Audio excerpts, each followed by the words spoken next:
Since our girls are starting kindergarten next year, my buddies and I have been debating the pros and cons of different schools. I told them about a new Spanish immersion program nearby, thinking they'd be psyched. But Bill says, I had plenty of trouble in school without doing it in Spanish. Plus my wife says we wouldn't fit in since we don't speak Spanish. I was sure Jose would be hot on a Spanish program, but he said, I went to one of those programs when I moved to the US, but Rosa already speaks English. The first bilingual schools were actually started in the US by Polish immigrants in the 1600s. Today, there are many kinds of language-focused schools in the US. There are bilingual schools for kids with limited English skills. These schools teach kids in their native tongue as a bridge to learning English. The bridge can be short, fast-tracking kids into all English, or long, kids learning in 2 languages over several years.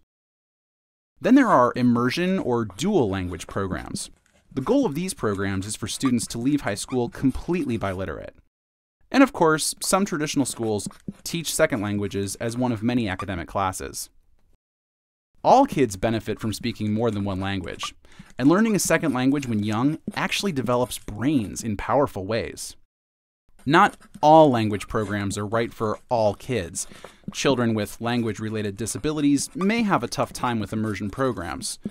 And they're not right for every parent either. Helping with homework can be challenging. But language programs are worth considering. I convinced my friends to visit the school to find out what would be the right fit for their children. And you should too. Do your research. Explore GreatSchools.org to learn about language-based schools in your area, and then consider visiting one yourself.